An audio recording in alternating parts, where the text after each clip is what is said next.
எல்லாத்துக்கும் வணக்கங்க.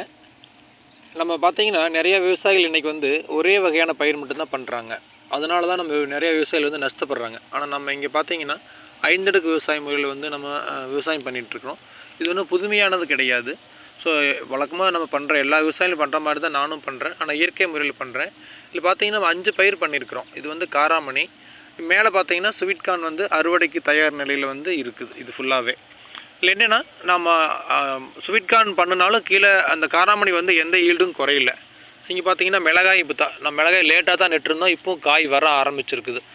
இது எல்லா செடியுமே பார்த்தீங்கன்னா ஈல்டு நல்லா தான் இருக்குது. ஸோ நிறைய பேர் நிறையா பயிர்கள் கலந்து பண்ணுனா ஈல்டு வராதுன்னு சொல்கிறாங்க. ஆனால் அந்த மாதிரி எந்த ஒரு இதுவுமே நமக்கு கிடையாது. இப்போ இந்த ஸ்வீட் கார்ன் வந்து நம்ம கட் பண்ணி எடுத்துட்டோம்னா, கட் பண்ணி எடுத்து முடிச்சதுக்கப்புறம் அந்த சன்லைட் வந்து காராமணிக்கும் மிளகாய்க்கும் கிடச்சிக்கும். அது கீழே நம்ம காலிஃப்ளவரும் வச்சுருக்குறோம்.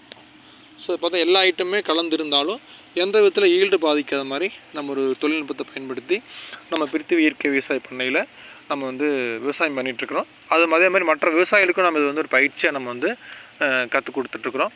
இந்த விவசாய தொழில்நுட்பங்களை வந்து நம்ம ஒரு ஆன்லைன் ப்ரோக்ராம் அந்த மாதிரி அவங்களுக்கு கேள்விகள் பதிலுக்கு எல்லாமே நம்ம சந்தேகத்தை கூட நம்ம தெளிவு பண்ணி அவங்களுக்கு விவசாயம் அவங்க நிலத்தில் அப்படியே பண்ணிக்கிற மாதிரி நம்ம அதுக்கு நிறைய ஏற்பாடுகள் வந்து நம்ம செஞ்சிட்ருக்குறோம். இந்த மாதிரி இதை நம்ம பயன்படுத்தி நம்ம செய்யும்போது நமக்கு வருமானம் பெருகும், லேபர் சார்ஜ் வந்து நம்ம குறைவாகும். இது நமக்கு ஒரு நல்ல ஒரு வருமானத்தை கொடுக்கும்.